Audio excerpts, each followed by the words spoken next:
for you to remove your meddling. And I don't mean that in a negative way, but when you are so powerful and you're tapped in, especially to energetic realms, your energy has a huge effect on what's happening and what's going on.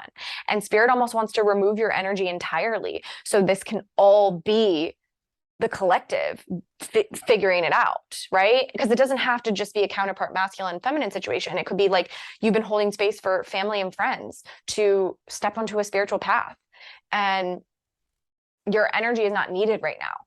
It's needed, but you don't have to do anything. I hope that makes sense. You can just rest. You can just chill. So because I already touched on it in what I just shared there, the transmission I was trying to come through for you guys, and it's something we hear all the time in twin flame teachings and communities, but it's something that I don't feel like many of us really resonate or embody, resonate with, or truly understand, at least until we get to a certain point of our journey. So I'm just going to say it here and then allow spirit, if spirit allows me to channel it, I will do my best, because I've tried to record this video like 5 times. But essentially it is that separation is not true, ever, ever. Separation is never, ever true. It is always an illusion, right? We are all connected. We are all one. The second that we start thinking that someone or something is separate than us, we are projecting, and we are going into Maya and illusion, which is what keeps us entrapped. And so when it comes to the twin flame dynamic, we're always together. We're always in one. We're always working this process and this healing together. There's never any separation, right? Even if let's say your twin is believing there's separation, you know better. And I'm just using this as an example, because I promise you their higher self always knows there's no separation. And this is micro macro. So on a twin flame journey, we can see it with the twin, and we can see how hard it is at certain points of the journey to not feel separate, to not feel like this person is so not us. But then there's times where we're in a different phase, and we can see how their wounds and their pains we share, and we can see ourselves in them, and vice versa. Or, the stranger on the side of the road, or the neighbor, or the person in your life that's actually your greatest enemy, and you see how they're your greatest teacher. The person who, is like got hater energy. But when you start to eliminate the illusion of separation, and you see that they are you, and it doesn't mean that you're vibrating at the same frequency, because I think we get caught up in discernment and judgment and the difference between the two. And the judgment is you're wrong, you're bad, and therefore I have to separate myself from you because you're doing this thing. Whereas discernment is being able to see, I see the energy you're in. I acknowledge that. I see it. It's okay. It's totally okay. And it's also something I'm going to remove myself from, but not because we're separate, because we're the same. We're one. And I see you, and I honor you, and I know where you're at, because I too am there. I've been there, right? I may not be expressing it in this now moment, but we're one. So I'm going to hold space for you. I'm going to hold love for you and union energy for you as you figure this out. But I'm also going to remove myself from my aura, and I'm going to have very firm boundaries and sovereignty, and not accept that from you. It's why I'm oftentimes guided when I do a video to affirm I am sovereign, and any negative energy that you may want to send to me will be sent back to you tenfold, because I've already processed it. I've already embodied that sovereignty. And if you feel the need to send something other than love or union to someone else, then you haven't transmuted it yet. So when you send it to somebody that is sovereign, they send it right back to you. That's not tit for tat. That's because it's holding you high and loving you enough for you to transmute that. And it's the same thing in any interaction. It's the same thing with the twin, right? When they are in separation consciousness, your twin, and they're projecting onto you and blaming and whatever happens in those dynamics, right? When you really truly move into this new phase of the journey and you ascend, you hold the vibration of love and unity no matter what. It doesn't mean that you allow them to walk all over you, or that you accept, crumbs. It means you hold them high and hold a boundary and hold love for yourself. The sovereignty and love of self is so strong that it moves this person away until they can meet you in that. So they go and transmute, and they go and heal. It doesn't mean you're separate. It doesn't mean you're different, because what reflects in them is also what reflects in you. It's all love. It's all union. It's all one. But there is a difference with judgment and discernment. And the judgment is you're bad, you're wrong. And discernment is I love you. However, because of what I see vibrating, it may not be a match for me at this time. And it's something that I'm not guided to join you in. I'm not going to stoop to your level. I'm not going to forget my own union. I'm not going to forget my own divine union and sovereignty and love that I have of self. Because when, let's say, for example, and I just use this as an example because as a public figure, this is something that happens all the time.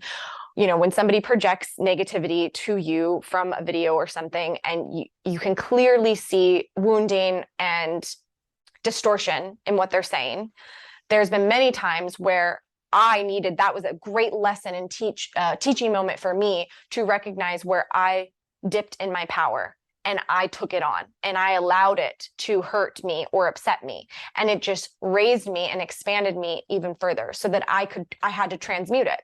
Because if I felt it as this thing that I wanted to send back in a kind of tit for tat energy and more of a judgment energy, there it is. Let's go back to those words, judgment and discernment. Then it was very clear that there was work for me to do.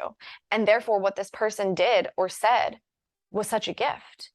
In that union consciousness, it was a gift. We're all playing a role and we're all walking each other home. So the greatest villain in your life or the greatest, naysayer is such a beautiful role for you.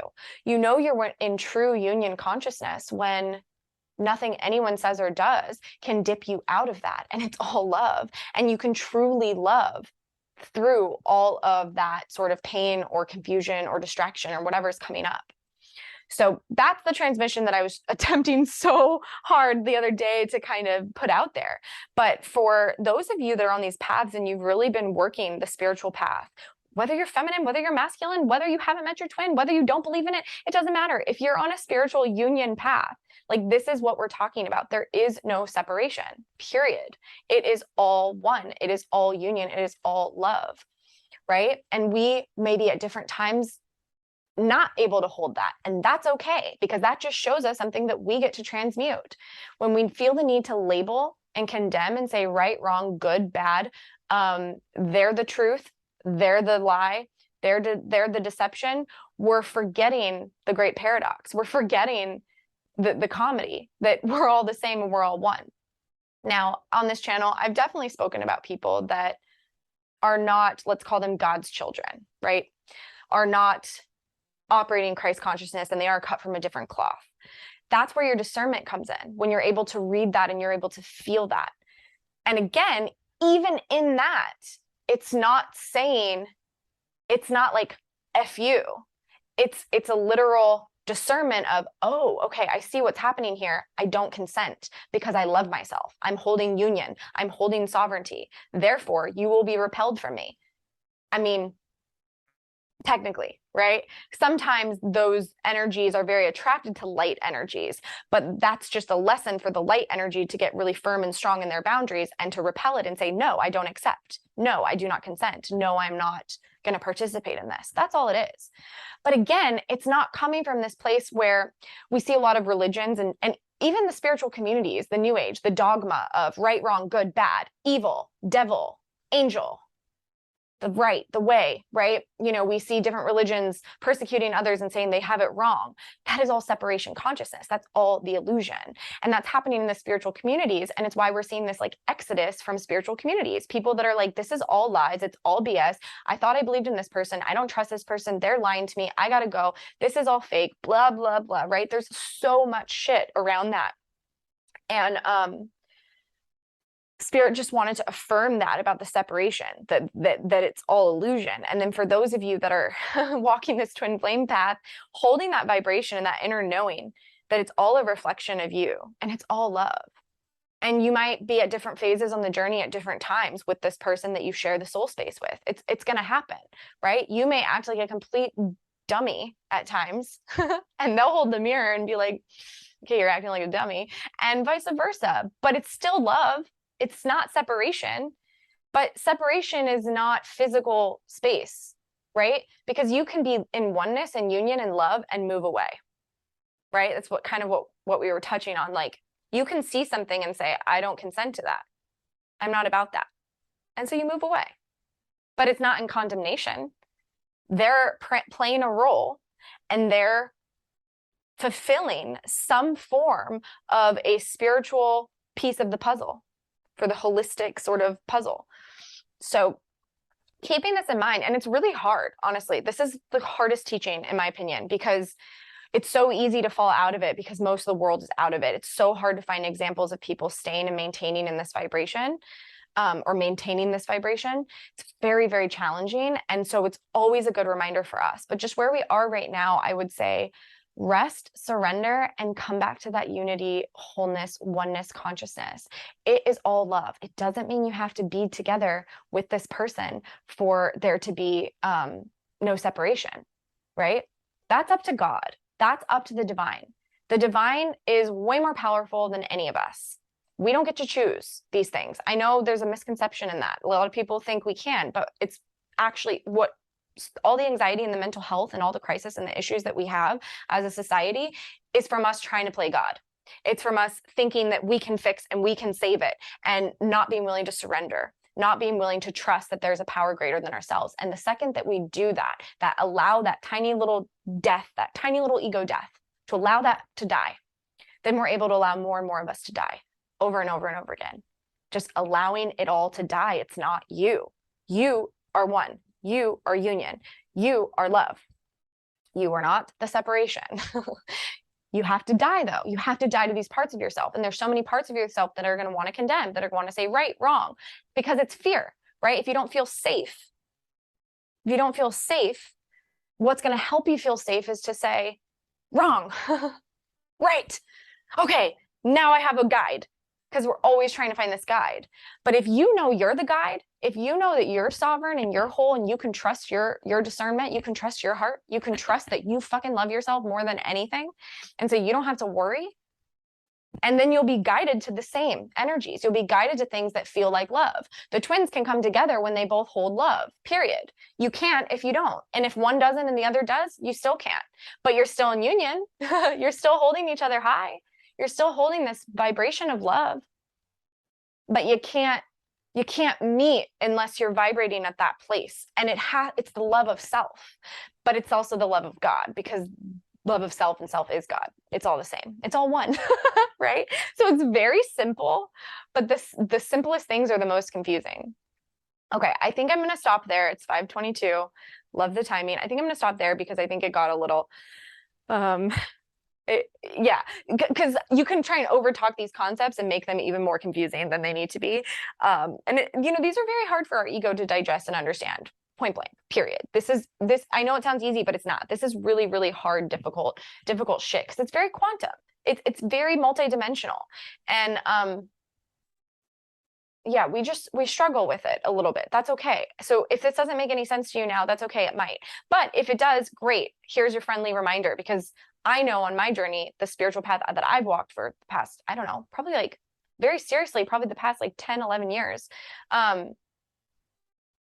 there's a constant needing to remind myself and realign, getting off the path, away from love, and coming back to love, off and coming back. And this could be, you could do this like 100 times in one day, right? And then if you're walking the path with someone else, relationships, family, lovers, children, animals, period, it complicates it so much more. But how beautiful that you're getting like a mastery class. Like it's the lesson in the highest form of love, is like coming back to it. People can wrong you, people can hurt you, and you can walk away from them and still be in union and still be in the vibration of love. And they're just playing a role. And if they hurt you and there was shit you had to transmute, what a friggin' gift. What a gift in every way. It's all about letting ourselves die. That's how they keep wanting me to channel it, and then they don't want me to explain it more. But it is that, because it is the ego death.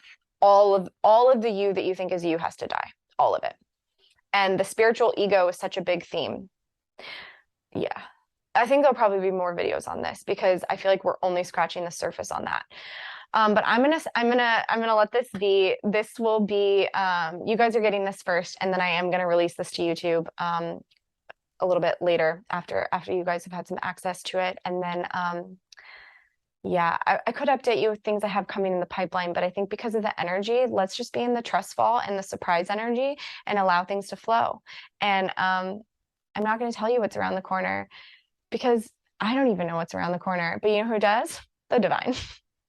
All right. I love you guys. Thank you so much for being here. Lots and lots of love and blessings and magic. And really just enjoy this time and this energy, because energies like this are unique and rare and they don't come around all the time. And they're just very like floaty. They're very like feminine, but in like a grounded way at the same time. So enjoy it. If you don't know how to do it, I'm excellent at it. So I will give you all kinds of tips and suggestions that will make your day feel very fairy like. All right. Lots of love. See you soon.